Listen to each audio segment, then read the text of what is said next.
And now we're going to jump over to Igor Grossmann, who is an associate professor at the University of Waterloo in Canada. And he directs the Wisdom and Culture Lab. His interests span multiple disciplines and methods. He's multiple disciplines and methods, including big data, intensive longitudinal studies, and behavioral experiments.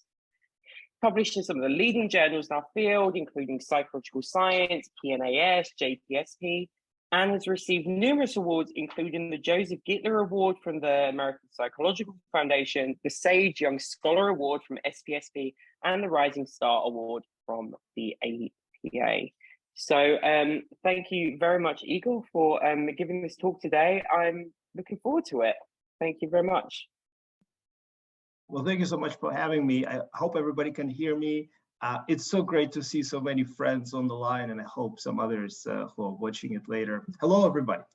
So I gave Jim and Milton several options what I could talk about, because I do some work on morality, as some of you know, and wisdom and culture and morality.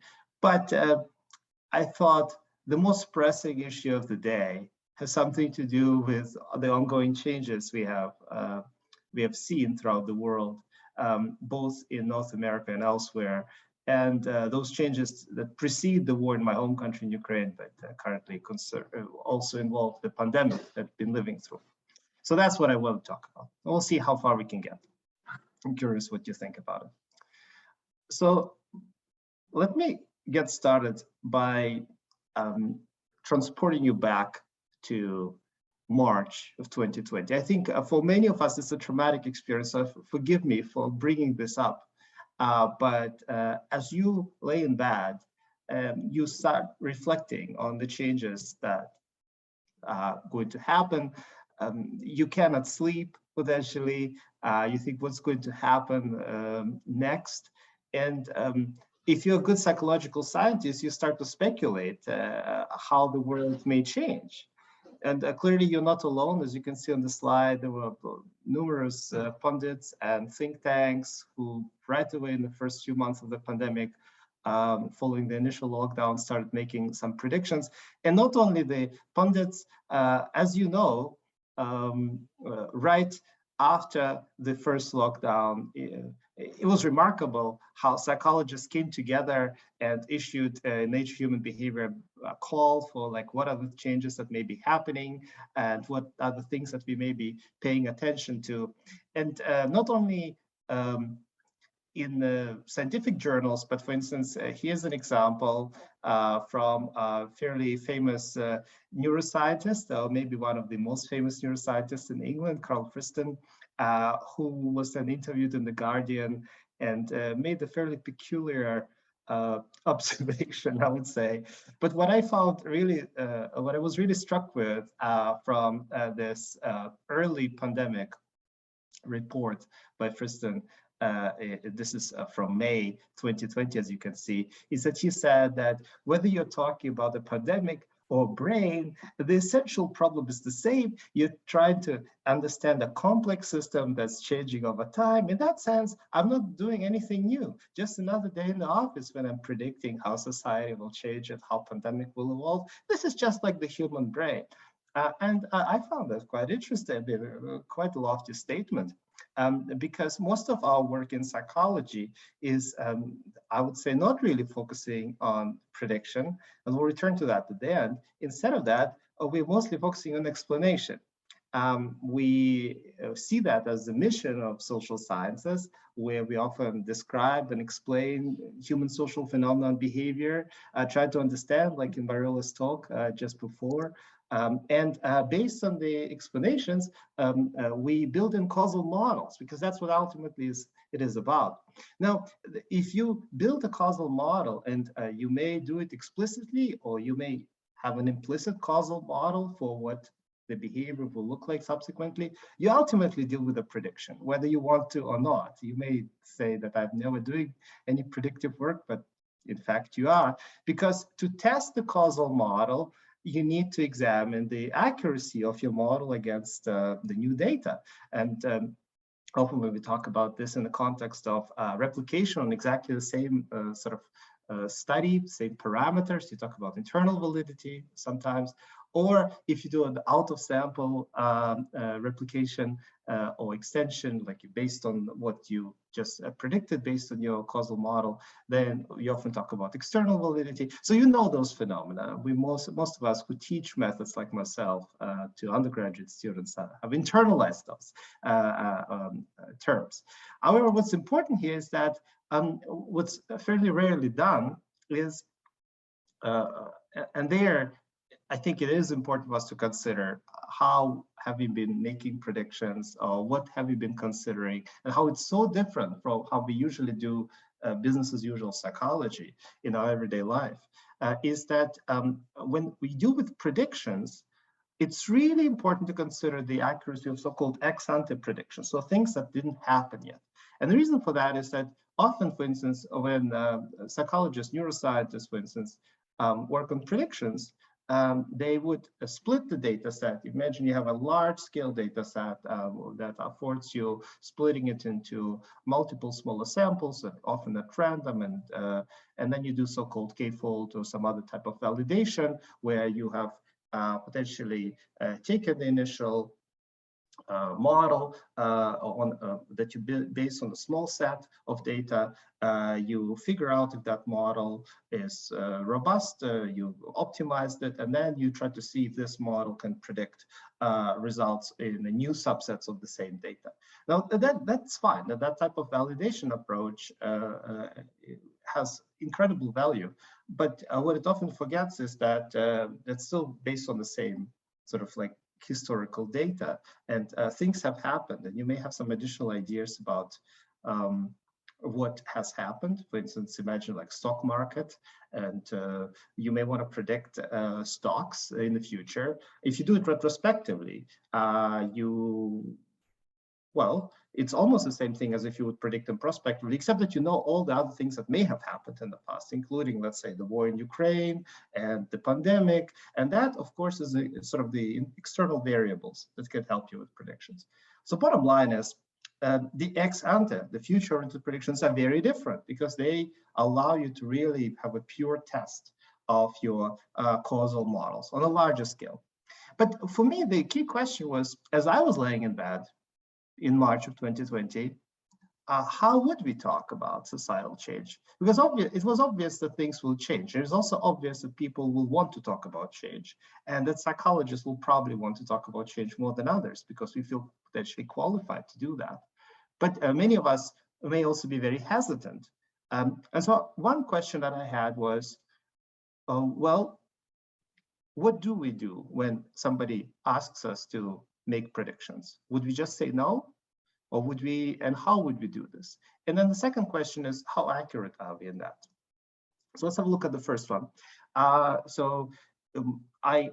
got access together with some colleagues at the University of Toronto and elsewhere. This is a large collaboration. And we looked at the so-called coronavirus corpus, which is a corpus of English language that has existed before the pandemic, but since the pandemic has been every few days through a web crawler slicing at random news reports. And then whenever the term corona or coronavirus would appear in the report, it would be put in a new corpus, in a new data set. And what's great about it is that you can sort of, it's been segmented, you can check it out, you can download it, and you can perform all sorts of analysis. But what we found quite useful is we looked at the time between March 15th and May 15th, so very beginning of the pandemic, at least in North America and Western Europe. And subsequently, we found all those references in the news that included a scientist. So reference to a particularly psychological social scientist. And then subsequently, we created a data set because you can now trace down the quotes, cross-validate quotes where they're coming from. And I got a sample of articles, a random sample of articles, unbiased, including quotes from 213 behavioral scientists. And so these are articles in the New York Times, Washington Post, The Guardian, and they include both op-eds where scientists provided their reflection on the pandemic or related topics, or these are interviews. And then subsequently, we looked and quantified the number of judgments. So this is very meticulous work. This were multiple research assistants, and Cedric Hutcherson led this effort at the University of Toronto, where we quantified them in terms of several dimensions. Was the person in any way expert on the topic they were talking about? Were they making an observation or prediction? What kind of justification did they use? And did they use uncertainty in their language? So let's have a look at quickly at the results. First, every third judgment involved a prediction how the society will change. So as you can see here, quite a sizable number of people did make predictions. And half of the judgments were made without any justification. So this could, of course, mean that the newspaper just cut out those boring details that scientists are talking about. But keep in mind that a lot of people also relied on op-eds. And when we look separately at op-eds, same thing. Half the judgments without any justification, also, mostly they would just rely on intuition or sort of like restating the presence. Why is this going to happen? Because of what we see right now. So there was no reference to some kind of theory or prior research findings. Moreover, the majority of the scientists expressed their opinions in a fairly certain authoritative fashion, with very little hint of uncertainty, at least in this type of sample.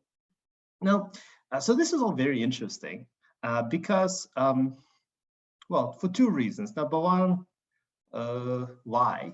Why would we have such a certainty? And number two, because there is a certain premise here. And the premise is that if you're an expert in sort of societal or psychological issues, behavioral, human behavior and so on, then it gives you an enhanced ability to predict societal change relative to, let's say, a lay person, a person who doesn't have expertise in a particular topic. Let's say you want to predict a prosociality or violence, a violent crime. And would a person who studies moral psychology, or more specifically, let's say violence, have an edge as compared to somebody who doesn't? How about compared to somebody whom you randomly pick from a street and just ask them to make similar judgment? I mean, governments and the general public often relies on us, on experts. And there is a general belief that we make better judgments and predictions of the future. And media apparently seeks us out, and we are very comfortable with making some predictions. So the question is, to what extent are we justified? How accurate are our predictions? And now, we know that predicting something is hard. This is not news. And often, very often, subject matter expertise does not do better than simple linear regression. In fact, sometimes the best predictor of a trend is a historical average of that trend. And this is not really news in the stock markets. The stock always wins. The Wall Street always wins against best portfolio managers. In geopolitics, my colleague Phil Tetlock has shown that experts in political judgment don't do better than just some naive algorithms or random people. And classic work by Paul Mill has shown that too, that clinical psychologists are not doing better than simple, naive statistical interpolation. But maybe there is something. I mean, we do make predictions based on our rich psychological theories, and we have so many of those theories, including in moral psychology. We have lots of explanatory causal models. And we also are taught in statistics, including understanding of base rates and trends potentially. I'll get to that in the end. But understanding of base rates in the past has been shown to improve accuracy in forecasting. So maybe we have some edge.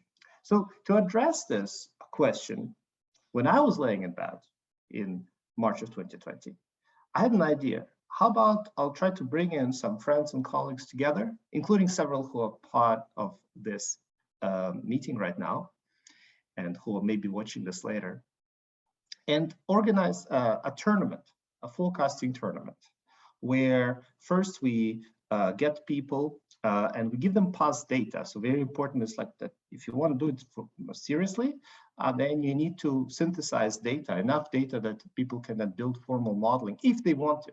And they can use any approach they want, submit initial forecasts, and later I will give them an opportunity to update their predictions, including, and give them feedback on their performance in the first 6 months. And then they can update their predictions if they want, and we can see if they improve based on prior information. So this is a very typical approach for forecasting studies. Anyways, this was the idea. When I did this call, I was very skeptical that many people would participate, but at the end, over 100 teams actually took part, and they provided over 700 individual predictions. And they came from all over the world, almost half from outside of North America, which is remarkable given that I'm based in Canada, and most of my friend circle is in Canada. So the sphere of influence, interpersonal influence is here. And psychologists are, of course, the dominant group, but we had a number of computer scientists, economists, members of the intelligence community who also took part in this initiative. And at the end, like something that I didn't expect ends up being the most comprehensive attempt so far to examine scientific predictions of societal change and possible reasons behind it. Now, I recall I just told you that we want to provide people with past data so that they don't just make off-the-cuff predictions. Of course they can, but also data-driven formal modeling predictions. That turns out to be very complicated. And it dramatically restricts the type of domains we could have asked for predictions about, because the truth is we don't systematically measure national level well-being, for instance, or like many of the interesting things that we may want to study, including moral processes in a systematic fashion.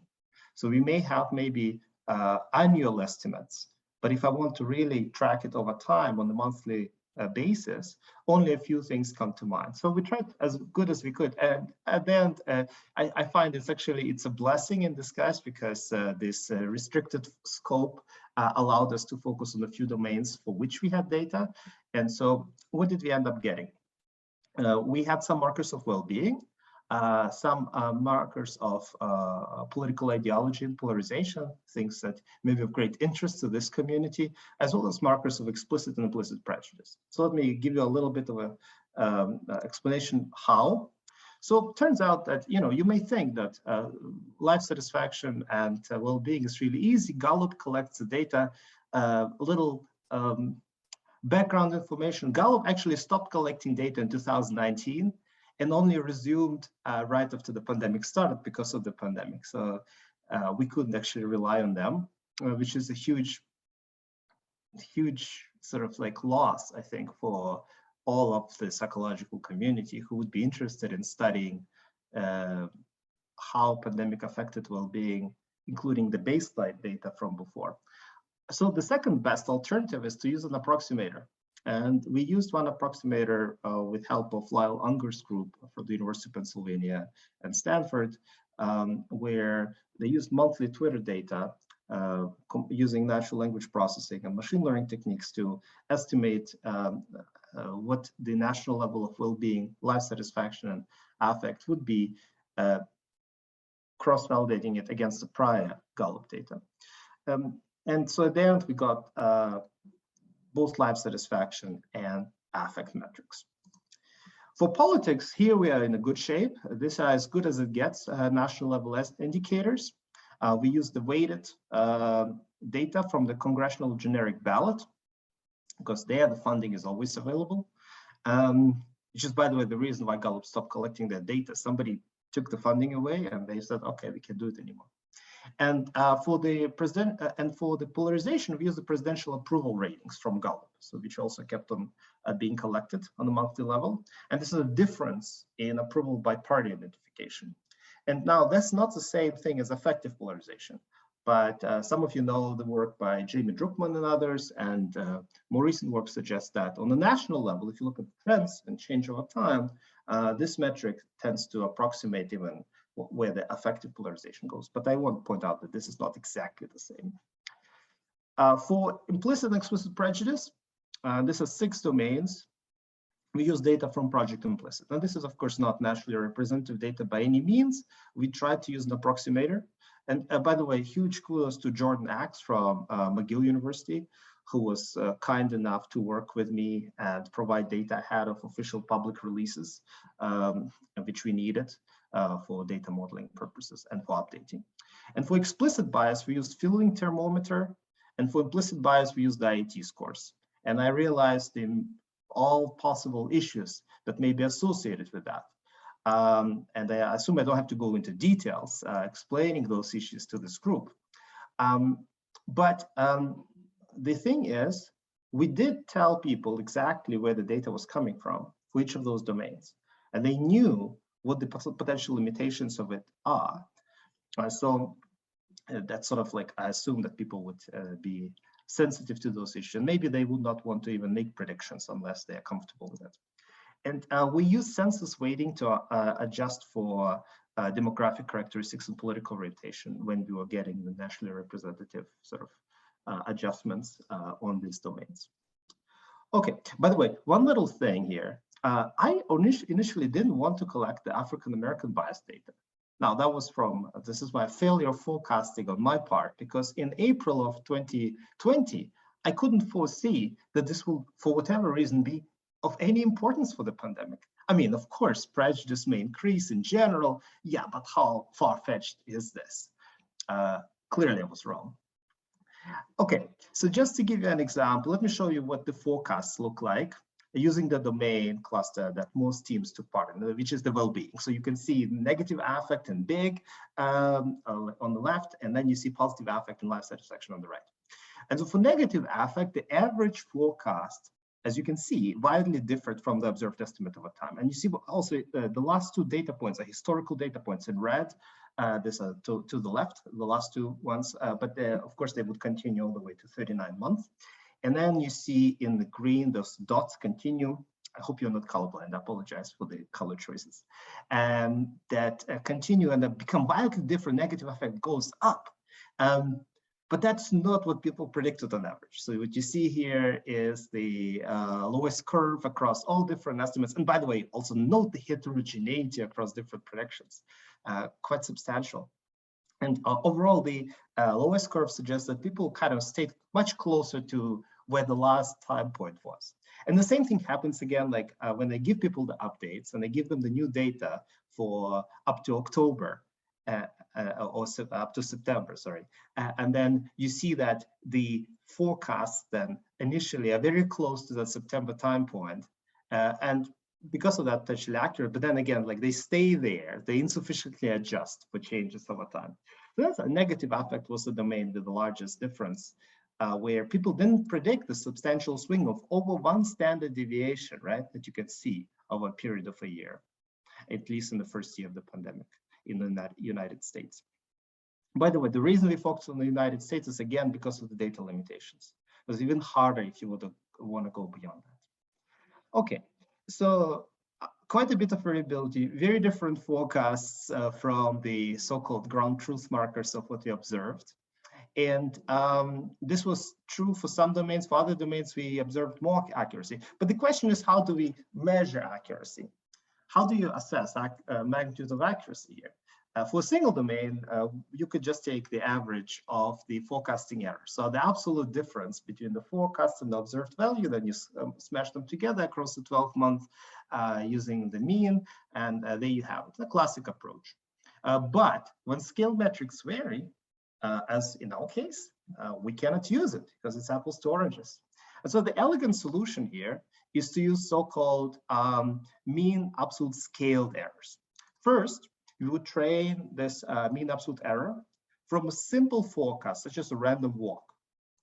And now, what is a random walk? It's a stochastic process that assumes that past variability is successive and random. So like, let's say you're at the next time point and you flip a coin, either 1 point up or 1 point down compared to what it was before. And you do it again for the next one. 1 point, flip a coin up or down, and again for the next one. So it's random in that sense, but of course there is a dependency to where the prior data point was. Make sense? There is zero deterministic property to it. That's what I want to point out. And next, we use the scores, which are now on the same scale as original forecasts in a denominator to adjust the errors for each of the forecasts that people have been making. And so what's cool about that? It's a really neat measure because now we can compare the scores across the domains because it's relative to sort of the same type of metric. And it gives you also some neat indicator here. First, if the score is higher than 1, then your forecast for a given domain is worse than this very simple naive forecast. If it's below 1, then your forecast is better. So we want scores that are below 1, all right? Well, let's check it out. So this is the first May tournament, and then updates with more teams in November. Several things that you may see. This is from highest error to lowest error, so better scores, better domains on the bottom in this graph. And what you can see is that there's some domains that are consistently better than others. Also, by the way, across the tournaments, which is really cool, it's fairly systematic, right? There's some domains where there's a shift, namely maybe the African-American bias, explicit African-American bias. But overall, those domains that were harder to predict in the first tournament were also harder to predict in the second tournament. You also see that the second tournament was relatively easy compared to the first tournament. But in both of them, hardly any domain exists where the scores were below 1. Only a few. Explicit gender career bias from the IIT, the positive affect, and maybe polarization, even though that one's jumped up a little bit. You also notice that it's kind of heterogeneous. You would think, okay, maybe affect is easier to predict. Well, okay, positive affect is relatively easy to predict, but negative affect is relatively hard to predict. Then Republican support is relatively hard to predict. Democratic support is relatively easy to predict. Now, you may think that has something to do with liberal bias. Maybe it does. But one thing that we did find is that the domains that were harder to predict, where there was a systematic relationship, tend to be domains that had greater historic volatility in the trends over time. And those were the domains, including negative affect and attitudes towards African Americans versus white Americans. Okay, one thing that I pointed out at the beginning is like there's this premise of expertise, and we wanted to examine how does expertise help here. The main general approach to do that is examine performance against naive benchmarks, simple statistical procedures such as random walk, historical mean of past data, or linear regression. I don't have to go into detail, I think, for linear regression, what that means. And we can look at the relative performance of social scientists against non-scientists. So I recruited a group of just prolific people, and by that I mean prolific sample, not people who are prolific in any way. And they would have to do the same thing. They would download the data, put an Excel sheet, their forecasts, and upload it. So procedure was mimicking very much what the scientists were doing. And then we'll look at how did they do compared to scientists. This was from May 2020. And then we can look at the domain-specific expertise. For instance, if the team had members who had publications on the topic, and if they had some kind of subjective confidence in their team's expertise, like my team has strong expertise in the topic, and specifically one of the topics that they selected. And keep in mind, people made forecasts where they felt comfortable doing that forecast. That is for scientists. They did not make forecasts. I didn't force them to do any forecasts if they didn't feel like they have sufficient expertise. So that's just like another caveat. So let's have a look at the results. First tournament and second tournament, and here the higher the scores, this is the May scores, the worse they do. The red line here, the vertical red line, is indicating another form of a benchmark. Performance in data-driven forecasting tournaments, most recent forecasting tournaments, where different data scientists, what the median performance of various data scientists. And you can see in the first tournament, most of our social scientists didn't do very well compared to the data scientists and compared to naive benchmarks. In the second tournament, they did a little bit better in some domains, but in at least half the domains, they still didn't do very well. How about against the naive benchmarks? Well, only in 2 domains they were better than one of the 3 naive benchmarks. In the second tournament, in 5 domains, so still more than half the domains they did worse than the naive linear regression, something like that. And when we compare against lay people, if you use the Bayesian approach, it was all over the place. It may look like scientists did better, but actually what we found was that we had one Bayes factor strongly in support of the difference between the lay people and scientists, 2 with moderate support for the difference. So it sounds great, like 3 domains with moderate support for the difference, but then wait, 1 bias factor moderately in support of no difference, and 1 bias factor in support of no difference, so like, strongly in support of no difference. So it's kind of a toss. Depending on the domain you look at, you will either say that scientists in general did better than a random person from a street, or a random crowd from a street, or not. One thing that we found, this last thing I want to share with you, is that people who did better typically use data. Those who just relied on heuristics or some kind of theoretical understanding without relying on data, they performed systematically worse in both tournaments. And we did find some contribution when we looked at different characteristics of the teams. What you see here is that there are 2 characteristics that improved accuracy significantly, namely if they had prior experience with forecasting and if they had team members who had publications on a given topic. Everything else didn't really matter. So to conclude, and I realize we are at half point, so I want to just make sure we have a tiny bit of time for the discussion. People were pretty inaccurate. And this is, by the way, not because we had a bad sample of scientists. We had a lot of people from diverse background. And of course, if you want to really establish that maybe we had like bad apples here, we would need a random sample, which is impractical. I also don't think it's because people were not motivated, because we had reputational incentives. We would be announcing winners, and we had ranking that we provided to people. They were very interested in looking how well they did, including Mariola. Of course, it could be that scientists maybe do better if we give them some monetary incentives and strong rewards. But there's, of course, the question if it's ecologically valid. So to take home, in most domains, psychological scientists didn't do better at predicting societal change over the pandemic, even though many of us, up to a third of those who were interviewed or who decided to submit their op-eds by themselves, did make predictions. We do find some evidence that domain forecast and forecasting expertise increases accuracy. On the other hand, and this may sound surprising to you, but it's actually an established finding in the forecasting literature, complexity of a statistical model was inversely related to accuracy. And again, replicating some of the prior forecasting research, consideration of data does improve accuracy, whereas just focusing on theory does not.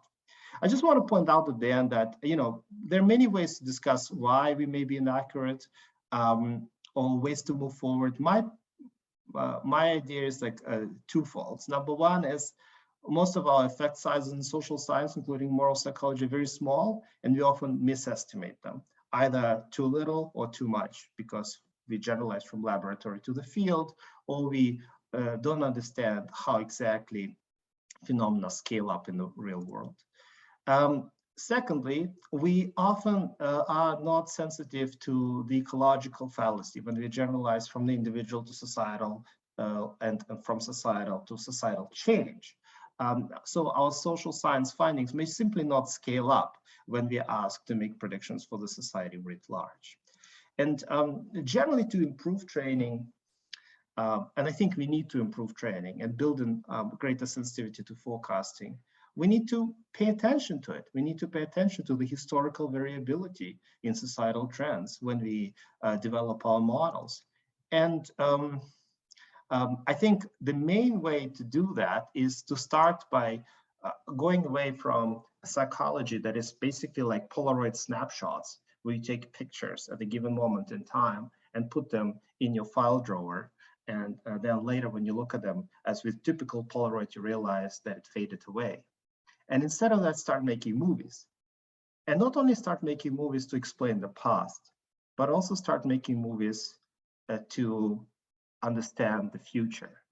To do that, we need greater awareness of how trends actually function. Because sometimes, not always, but sometimes the phenomena that we are studying may not even be subject to deterministic processes.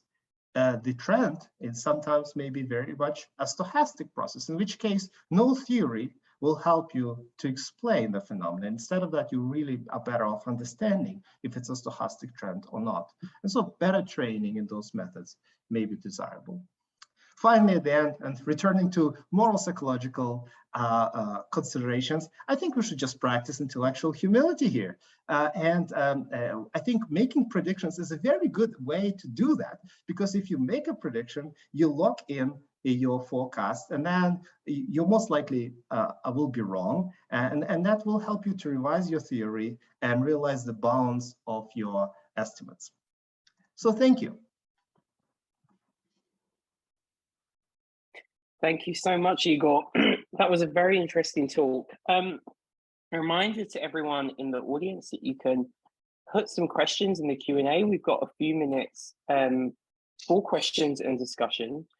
I mean, my question for Igor to start with would be, maybe you could say a little bit more about whether you think it's going to be say a little bit more about the difficulties in forecasting across different realms. For example, is it going to be more difficult forecasting when it comes to morality or the more morally tinged concerns than other things? If you could just say a bit more about that, that would be great. That's an empirical question, Jim. I think two things. On the one hand, my gut response would be yes. It would be harder to forecast moral concerns because they are so fuzzy. Because our theoretical consideration, what it does mean to be moral. I mean, you know, like Roger had like that beautiful talk as part of this colloquium series earlier. Like, what do we mean by prosociality? How do we operationalize some of those moral processes? We can't even agree to some extent on how to do it on the individual level. What are the moral foundations? How reliable are they across societies and over time? Because, you know, in the same way how we need to establish measurement invariance when we look at different groups, we also need to establish measurement invariance in the meaning of a term when we look at two groups, namely you from, or your cohort from 20 years ago to your cohort 20 years in the future, namely now. And so all those questions, I think, are very pertinent to moral psychology. And I think for some of the phenomena within moral psychology, they may be very hard. But then there are some others where it may not be that hard. For instance, if you really just want to look, and I don't know if that fits for you within the realm of moral psychology, but if it's, let's say, violent crime, right? Or a number of imprisonments, where it is really a clear-cut, very objective marker, and you have the data for the past, and this data has been collected systematically. I think in those domains where the data is of a better quality and where we have fairly straightforward operationalizations, there we may do at least as well as some of the other domains. So that's my question, my answer to your question. But I think, you know, it's an empirical question in many ways. Also, I don't know what we would be comparing it to. So it's a little bit of a apples and oranges here as well. Like, what do we pick as within the realm of psychology as another societal phenomenon to evaluate whether it's easier to predict moral concerns or less? Great, thank you. And we've got a sort of question in the Q&A from Matt Stitcher, who saying he was going to ask a question about intellectual humility, but then you sort of ended on that note. And Matt was agreeing that greater intellectual humility regarding our own ability to make societal predictions would help.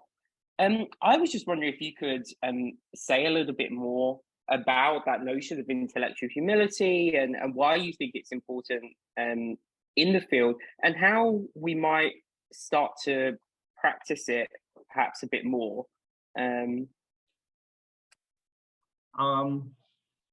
Wow, isn't that the question? How can we practice it a bit more?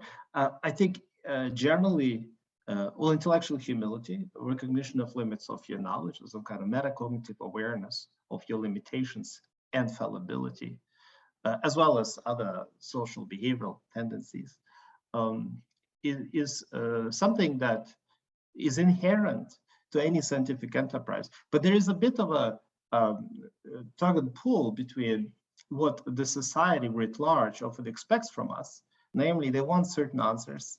They want us to be sort of sounding very confident, like like Harari, or maybe Jordan Peterson, depending on your political leaning, or any other public intellectuals who get to the realm of public intellectuals start sounding very confident in their judgment. But that's the expectation of the public quite often. It's an erroneous expectation because in many ways, science is a process that is imbued with uncertainty, where things are constantly changing, where there are always limitations, where you have to realize them both for yourself and for others. And the best colleagues for most of us are those who probably do that, even though it's hard. I think making predictions, one other project that I've, for instance, done over the course of the pandemic, I interviewed some of the leaders in social behavioral sciences. Some of you know, in the world after COVID.info, you can check them out. And I wanted to nail in, what did people predict will happen? And what are the worst positive and negative societal things that may happen? And, like not off the record, I'm on the record, but off the conversation that you would see on the World After COVID project, I had some people say like, but it's so uncomfortable to make predictions. What are you asking me here to do? I will probably be wrong. And I was like, precisely. And that's the whole point. And then you can look back and instead of post hoc harking, you can actually see what did you think back then. So I think in some ways it's a very useful exercise because memory is distorted. The hindsight bias is real. And in that sense, prediction can remind you and bring you back to the level where you would be recognizing this scientific uncertainty. You would be recognizing this intellectual humility. Great, thank you so much, Igor. And I think that was we've run out of time, so I think that was a lovely note to end on. Thank you so much to both of you today for these really interesting talks. It's been really interesting to hear about this work and to think about these new directions, especially in terms of methodology. I think both of the talks today have really been focused on different ways that we can be approaching these questions in moral psychology and these kind of complex, in-depth methods that can actually really help to shed a lot more light on these things that we're all interested in. So thank you so much to both of you for coming and to all of our attendees. I will be posting this on YouTube as always, so you can share it with all of your friends and those who couldn't make it today. And I look forward to seeing you next month. Have a lovely week, everyone. And thank you so much. Goodbye.